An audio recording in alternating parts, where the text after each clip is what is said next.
ناشر على اليوتيوب. تكبيس تكبيس تكبيس. اللايك يا جدعان، ما بتحطوش اللايك على البث ليه؟ وانتوا كلكم لجان. ايه ده؟ فرحوني مره يعني. لا حول ولا قوه الا بالله.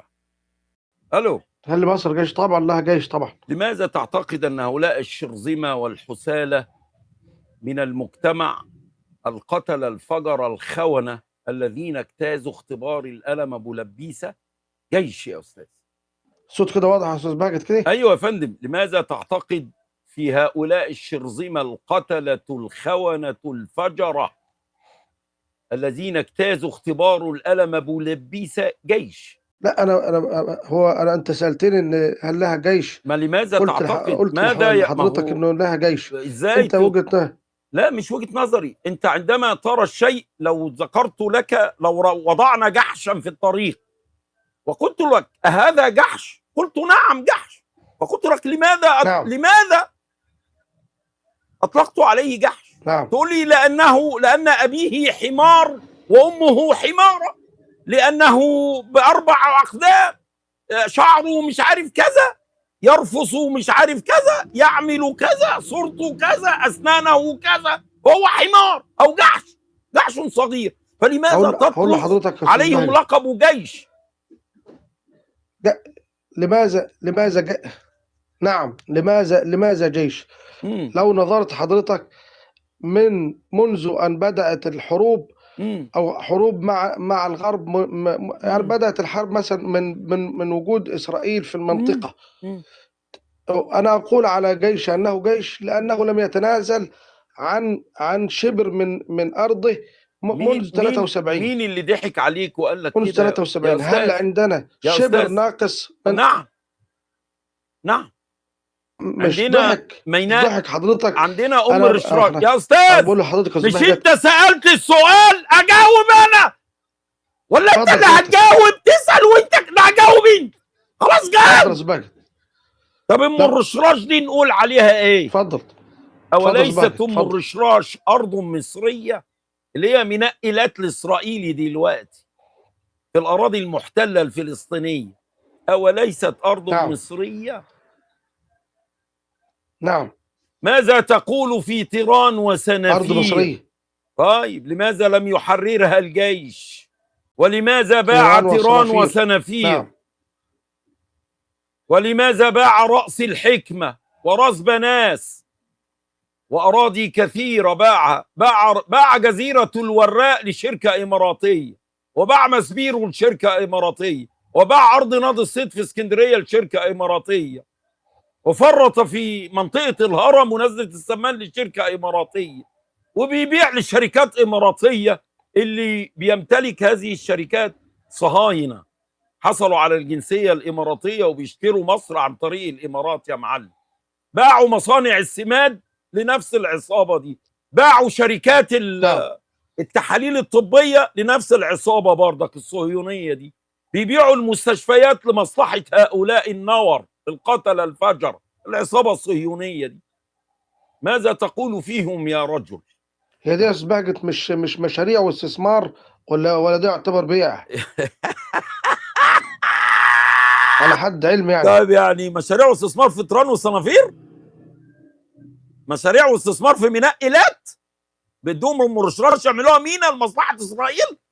مشاريع واستثمار في راس الحكمة اللي ممنوع المصريين يمتلكوا فيها، يبيعوا للسعوديين، يبيعوا للأوروبيين، يبيعوا للمصريين اللي معهم جنسية أخرى، لكن مصري معهوش جنسية ما يلزموش يعني. هو ده الاستثمار؟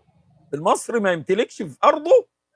دي أنا أول مرة أعرف إن في شروط حضرتك إن المصري لا يا حضرتك ما يمتلكش في أرضه دي يا أستاذ. وناس راحت قالوا له ما ينفعش، لازم تكون مصري وحاجة عشان تمتلك في راس الحكمة. وبعدين احنا عاوزين نسأل سؤال، كل الأراضي والشركات والمصانع اللي باعوها دي بعتوا لك حاجة؟ بعتوا لك 10 جنيه 100 جنيه 50 جنيه؟ طب 5 دولار 100 دولار أي حاجة تجيب حاجة للعيال شوية فاكهة وأنت داخل عليهم. يا فلوس المشروعات والأراضي اللي بيبيعوها دي بيودوها فين؟ حد بس يقول لنا. ايوه بيعملوا ايه؟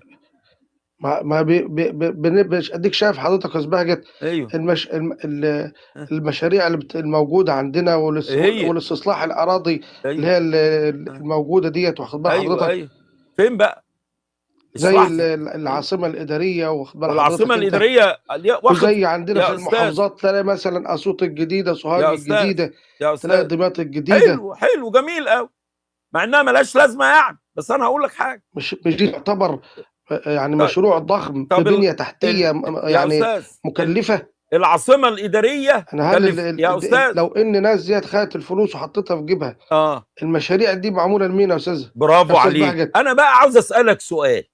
لو هم المشاريع باعوا ديت اللي يا بتتعمل استاذ بتتعمل اخلص. لمين طب حضرتك؟ اخلص، مش انت قلت لو هم باعوا وما حطوش الفلوس في نعم. جيبهم، امال القروض اللي واخدينها ودوها فين؟ 400 وحاجه ولا 400 حاجه و50 مليار دولار ودوهم فين؟ دول يبنوا مصر جديده يا ابني، ودوهم فين الفلوس دي؟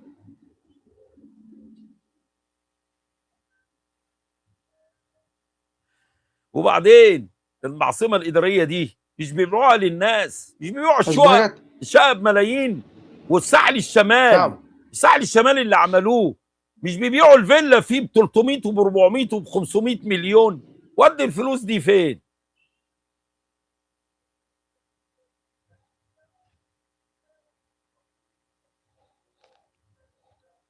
ها ودي الفلوس فين يا مولانا؟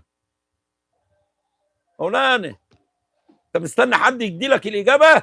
الصوت بيروح يا استاذ بهجت. لا الصوت ما بيروحش يا مولانا، انا سامع طقطقه شفايفك، ما بيروحش الصوت.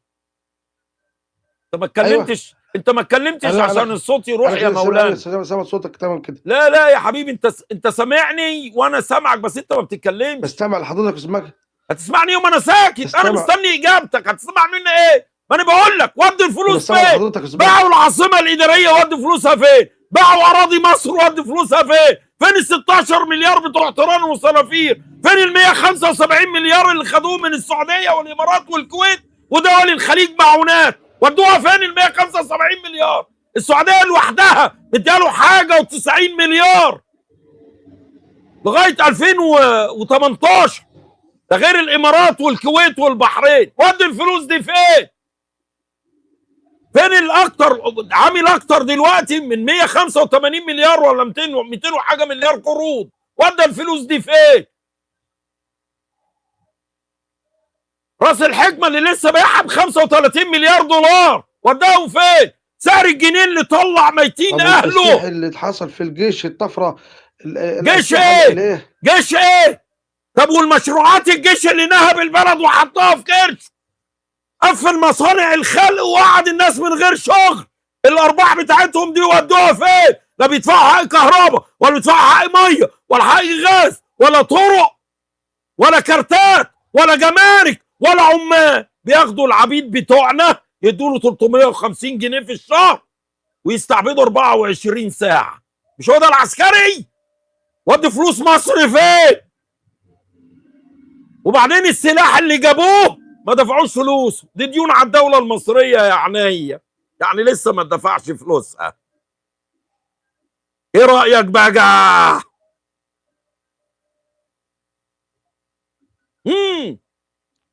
والسيادة اللواء لما بيعمل عشرات التسليح اللي الملايين حصل في ده كله الشهر، حضرتك ما دفعش فلوسه؟ لا اتدفع فلوسه من الحكومة المصرية، ديون علينا ديون. خد من البنوك المصرية 15 تريليون جنيه. ودى الفلوس دي فين؟ ده غير ال 450 مليار دولار، ده غير حق الأراضي والمصانع والجزر وراس الحكمة، ده غير المعونات ال 175 مليار اللي جات له من الخليج. وداهم فين يا أستاذ؟ ولا عمل بيهم مغارة علي بابا المدام انتصار ولبس الشعب عدو الحمار؟ مش كده؟ ها يا أستاذ عم الشيخ، هترد عليا ولا هتنزل يا عم الشيخ؟ اختيارك، مش عاوز احرجك اكتر من لا، ما كده بسمعك صراحه. والله صباحك، بسمع لا حضرتك. ما احنا عاوزين بسمع نسمعك حضرتك. احنا يا شيخ، عاوزين نسمعك.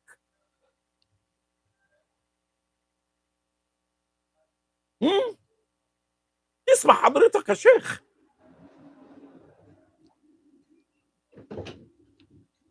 ومن ايوه مع حضرتك بقى. بص يا عم الشيخ، بص يا عم الشيخ، الإنسان موقف، فعندما يأتي الحق فإن لم تصدح بالحق فلا خير فيك ولا نعم أمل فيك. نعم.